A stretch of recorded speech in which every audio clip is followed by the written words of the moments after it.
Olá, muito boa tarde. Com a semana a terminar, centramos a nossa atenção na liturgia do próximo domingo. Vamos olhar os textos bíblicos que vão ser lidos nas Eucaristias desse dia e, para tal, contamos com a presença entre nós do Padre João Lourenço, diretor da Faculdade de Teologia da Universidade Católica Portuguesa, também Juan Ambrósio, professor na Faculdade de Teologia. Boa tarde, obrigado por estarem uma vez mais entre nós.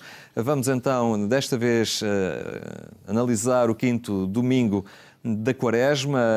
Padre João Lourenço, há algum enquadramento especial para este domingo? Ora então, renovando as saudações de boa tarde a todos os nossos telespectadores, este quinto domingo da Quaresma deve ser integrado, antes de mais, como é lógico, no tempo da Quaresma.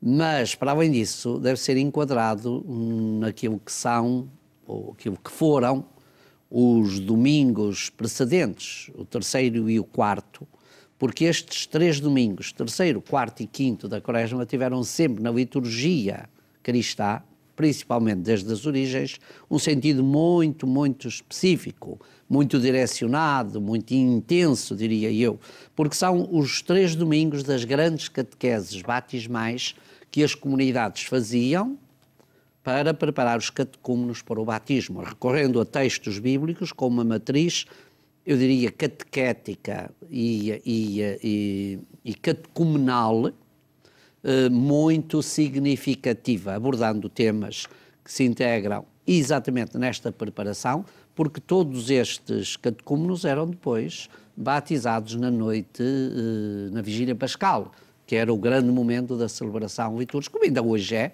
e que a liturgia, a renovação litúrgica pós-conciliar recuperou bastante, conferindo a essa celebração também esta dimensão batismal. Quando não há propriamente batismos, há a renovação e o convite à renovação das promessas batismais. Portanto, o sentido litúrgico mantém-se e estes domingos são exatamente de preparação.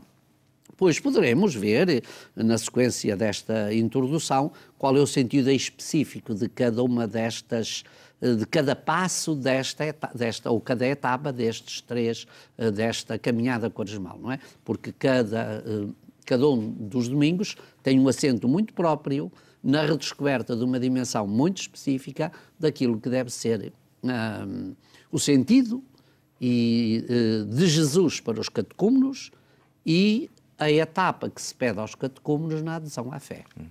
Todos eles nos encaminham, ao fim e ao cabo, para a celebração desse mistério máximo. Exatamente, e sobretudo para o mistério máximo que é a questão da ressurreição. Ou seja, apontam-nos aqui claramente para a vida, para a questão da vida. São textos que nos vão falar nisso. Todos nós, na nossa vida, passamos por situações onde a fragilidade, o limite, a finitude marcam presença e às vezes de uma maneira totalmente inesperada, não é? Embora todos saibamos que somos finitos, mas às vezes somos como que fintados por essa finitude que marca a sua presença e faz-nos sentir de uma maneira tão evidente quando nós não estávamos à espera. E o que estes textos nos vão dizer é que essa finitude que faz parte da nossa condição não é, no entanto, a última palavra. A vida tem depois outra maneira de se manifestar e é isso que estes textos do domingo nos dizem. Andam centrados à volta deste acontecimento fundamental do viver humano que é a morte, mas dizendo que a morte não é simplesmente o fim da vida, é uma etapa dessa vida, para quem acredita, como é óbvio, que ela depois continua, não sendo sem mais a mesma, mas não deixando de ser a mesma. Pode parecer paradoxal, ou seja, a morte marca uma passagem que não quer dizer que é uma vida totalmente nova, que não tenha a ver com a anterior, tem a ver com a anterior, mas não é simplesmente a anterior. Já é a vida em Deus, já é a vida plena, e isso é realmente uma maneira que nós temos de poder lidar com o que são os limites, a fragilidade, o fim, dizendo vai acontecer, que isto não é, ou seja, vamos morrer, isso é certo, mas a morte não tem a última palavra. É algo muito presente no Evangelho que vamos escutar exatamente. a seguir e que é deste quinto domingo da Quaresma.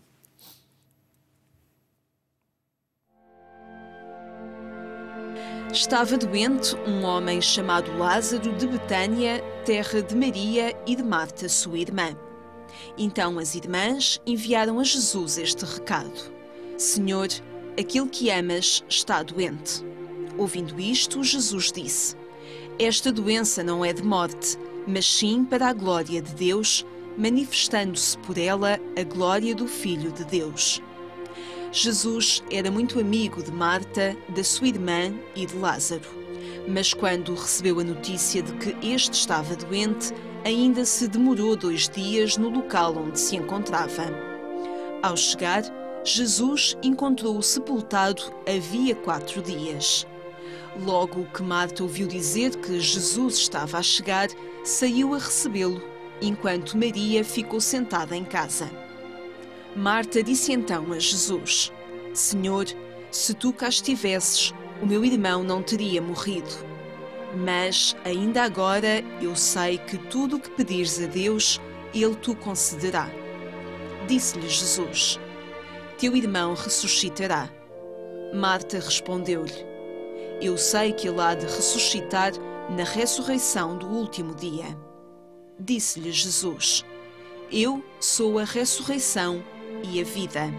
Quem crê em mim, mesmo que tenha morrido, viverá. E todo aquele que vive e crê em mim, não morrerá para sempre. Crês nisto? Ela respondeu: Sim, ó Senhor, eu creio que tu és o Cristo, o Filho de Deus, que havia de vir ao mundo. Jesus suspirou profundamente e comoveu-se. Depois perguntou: Onde o puseste? Responderam-lhe: Senhor, vem e verás. Então Jesus começou a chorar. Diziam os judeus: Vede como era seu amigo. Mas alguns deles murmuravam: Então, este que deu a vida ao cego não podia também ter feito com que Lázaro não morresse? Jesus, suspirando de novo intimamente, foi até ao túmulo. Era uma gruta fechada com uma pedra. Disse Jesus: Tirai a pedra. Marta, a irmã do defunto, disse-lhe: Senhor, já cheira mal, pois já é o 4º dia. Jesus replicou-lhe: Eu não te disse que, se creres, verás a glória de Deus? Quando tiraram a pedra, Jesus, erguendo os olhos ao céu, disse: Pai, dou-te graças por me teres atendido. Eu já sabia que sempre me atendes, mas eu disse isto por causa da gente que me rodeia, para que venham a crer que tu me enviaste. Dito isto, bradou com voz forte: Lázaro, vem cá para fora. O que estava morto saiu de mãos e pés atados com ligaduras e o rosto envolvido num sudário. Jesus disse-lhes: Desligai-o e deixai-o andar. Então, muitos dos judeus que tinham vindo à casa de Maria, ao verem o que Jesus fez, creram nele. Alguns deles, porém, foram ter com os fariseus e contaram-lhes o que Jesus tinha feito. Escutamos a forma breve, mas ainda assim particularmente longa, desta narrativa do Lázaro e que nos apresenta então algo que supera a morte biológica. Jesus traz-nos uma outra forma de viver. Tanto como eu já tinha referido no início, este texto de hoje introduz, ou se quisermos, apresenta aquilo que poderíamos chamar a última etapa desta caminhada, porque depois há só uma, que é a etapa final, que é a própria ressurreição de Jesus. E tem exatamente sentido com, nesta caminhada, nós encontramos 3 elementos fundamentais, quer para a vida do homem, quer no sentido teológico desses momentos, quer até no próprio significado que cada uma destas narrativas destes 3 domingos, de há 15 dias, de há 8 e agora deste próximo, constituem o núcleo central dos evangelhos. O primeiro era a água, que é um elemento fundamental e que é um elemento também importante na própria dinâmica do batismo.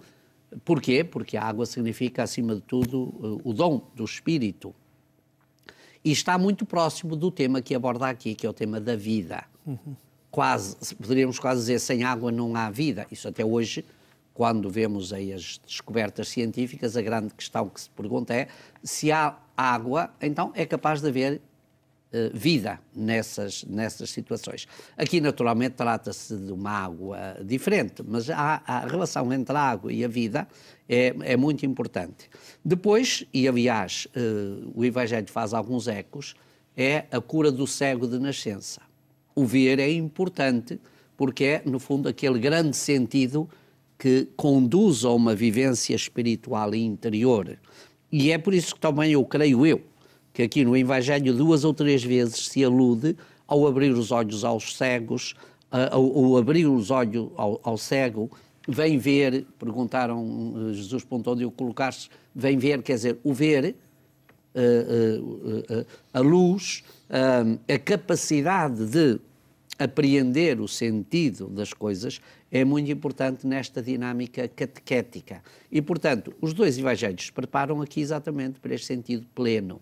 Agora, este texto, como aqui está apresentado, não deve ser lido, como às vezes podemos correr o risco de o fazer, ou então a tentação de o reduzir a uma narrativa. Isto é, acima de tudo, um texto de uma beleza única, juntamente com os outros. O texto de São João, os textos de São João são, de facto, uma preciosidade em termos de redação. Reduzi-los a uma mera narrativa histórica é perder-lhes o sentido e o alcance. Eles são, acima de tudo, certamente, referências a momentos vividos da vida de Jesus, mas agora já, eu diria, interpretados teologicamente como a expressão de uma realidade que vai para além da experiência histórica. Entre o acontecimento do Jesus acreditado de que os textos se referem, aqui pelas irmãs, pelas pessoas, porque o texto termina assim, até à experiência de Jesus anunciado e testemunhado, há aqui um processo de que só o quarto evangelho se faz eco. E por isso só ele tem esta singularidade única. E por isso também só ele é capaz desta explosão enorme de sentido que cada uma das suas passagens contém. Nós olhamos para este texto, o diálogo entre Jesus e Marta, principalmente na edição, na versão mais completa do Evangelho deste domingo, e de facto é de uma riqueza, são os ecos de toda uma experiência de fé vivida e para além de vivida, testemunhada, que de facto se torna, eu diria, quase insuperável. A superação deste momento é só vivida exatamente no momento do batismo, na noite pascal. Os textos são, de facto, lindíssimos e cheios de pormenores, e de pormenores, permitam-me dizer, deliciosos. São textos teológicos, como é óbvio, o Evangelho foi escrito já onde a comunidade já tinha a capacidade de fazer uma reflexão sobre os acontecimentos, já havia uma experiência, portanto é capaz de dizer as coisas com outro detalhe, outro pormenor. Eu chamaria a atenção para 2 ou 3. E fazendo a ponte com a nossa realidade, este que muitas vezes passa despercebido e que pode parecer, é simplesmente um episódio para compor a coisa, que é Jesus chorou.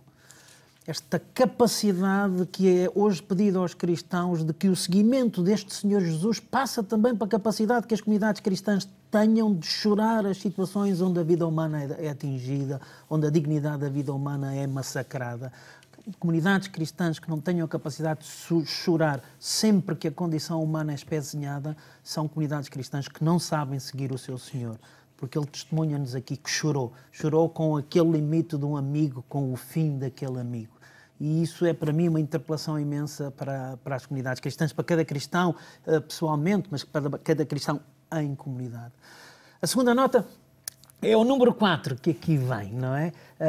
E que é uma nota muito curiosa, porque quando se pedem para tirar a pedra, e voltarei à pedra, o que é dito é, não, Senhor, é o 4º dia, já cheira mal. Há esta intenção, esta ideia na cultura do tempo de Jesus que ao 4º dia começa a decomposição, ou seja, as coisas já não têm possibilidade de volta atrás. E isso é visibilizado, e volto agora à pedra, com a pedra que é posta. Acabou.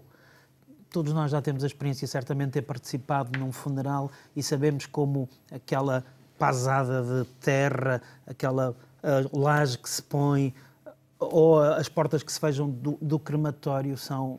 acabou.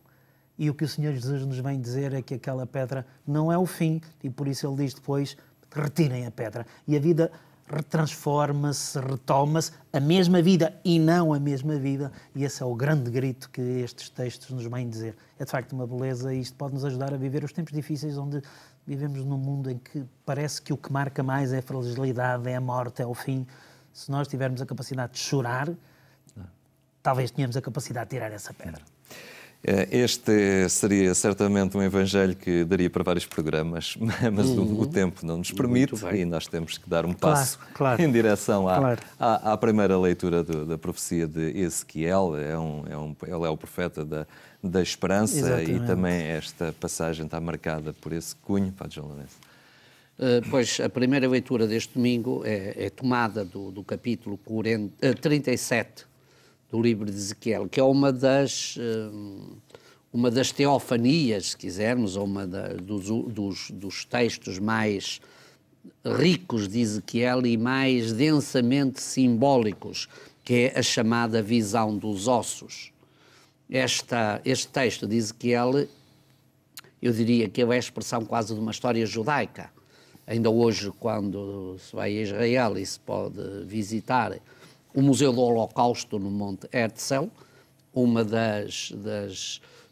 dos símbolos que impressiona é exatamente uma escultura que há lá, que é a composição plástica deste texto de Ezequiel 37. Ou seja, o museu é do Holocausto, mas olha-se para aqui como Holocausto também como um tempo de ressurreição do povo, como em Ezequiel no exílio. Este capítulo 37 significa a esperança que o profeta anuncia para o novo povo. E, portanto, esta teofania, se quisermos, ou esta visão dos ossos que é apresentada por Ezequiel, tem, de facto, esta carga simbólica.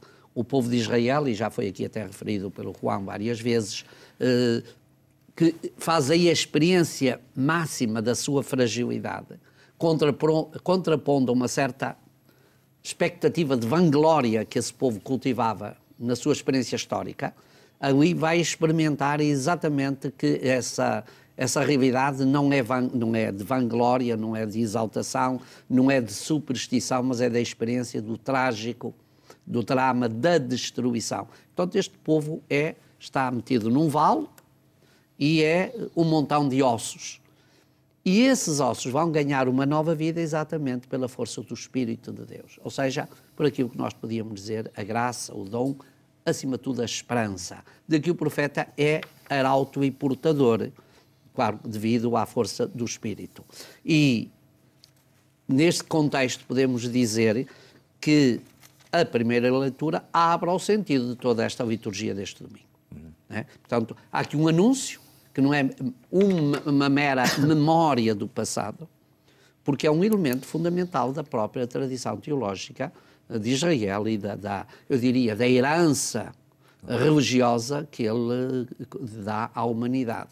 Não se trata apenas de uma sobrevivência, mas assim de uma esperança de imortalidade, para que depois é congregada e traduzida por diferentes figurações ao longo da história bíblica. João Ambrósio, eu pedia que dessemos já o passo em relação à segunda leitura da Epístola do Apóstolo Paulo aos Romanos, em que ele nos lembra que nós já não estamos no domínio da carne, não é? Sim. Estamos projetados para uma outra realidade. Muito brevemente diria uma coisa que me parece muito interessante, que é, às vezes, esta dicotomia entre o natural e o espiritual. E o que este texto nos vem lembrar é que, dizendo com a linguagem do tempo, é que o ser humano não é só natureza no sentido, não é só bios, não é só a relação com o entorno, embora seja imprescindível, é algo demais. Isto talvez nos possa ajudar a perceber, quando nós entramos num discurso de dizer o que é natural ou é não natural para o ser humano. O ser humano é naturalmente um ser espiritual. Ou seja, a sua vida não se reduz, se bem que não possa prescindir, porque isso também faz parte. Mas tem dificuldade de se libertar da parte... Mas não tem que se libertar da parte natural. Essa é que é a questão. Essa é que é a questão. Não tem que se libertar daquilo que é o bios, daquilo que é a natureza, porque também a condição humana não é só espiritual.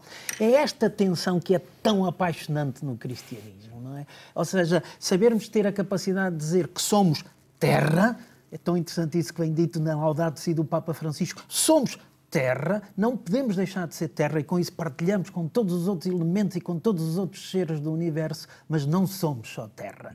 e isto é que nos liberta para outra perspectiva. O que quer dizer, quando nós pensamos o ser humano e a dignidade do ser humano, não podemos pensar só no âmbito do natural, também não só no âmbito espiritual. Não é digno uma vida do ser humano que lhe proporcione tudo do ponto de vista religioso e depois tenha fome, não tenha teto, não tenha onde viver. Isso também não é digno.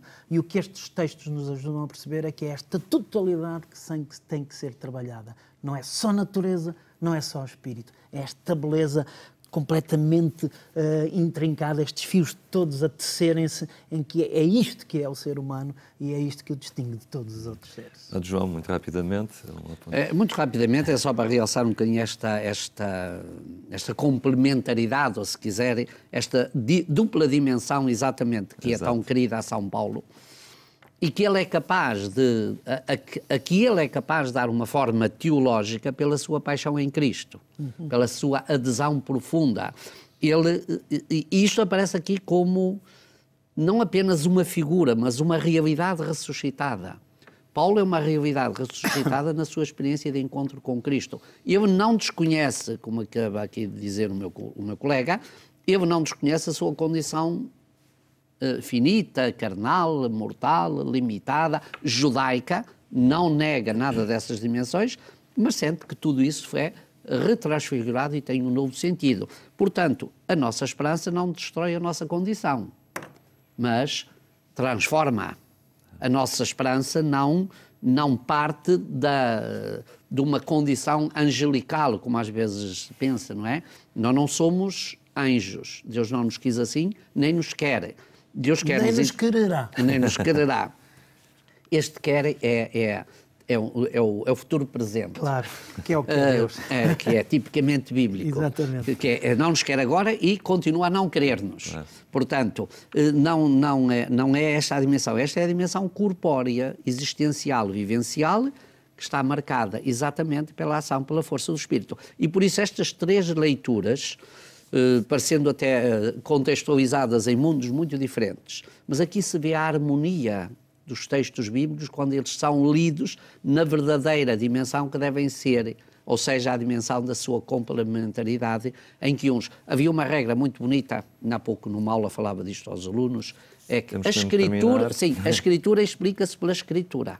Uma palavra ilumina-se à luz da outra palavra. E temos aqui três palavras, três leituras, que se iluminam mutuamente, e é a partir desta totalidade que temos o sentido pleno da liturgia. Muito bem, agradeço a ambos a vossa presença aqui. Os textos bíblicos que serão lidos nas Eucaristias do próximo domingo. Termino apenas a lembrar que mais logo ainda pode acompanhar a edição rádio do programa Eclésia pelas 22h45 na Antena 1. Tenha então um bom fim de semana, nós voltaremos a ver-nos na segunda-feira.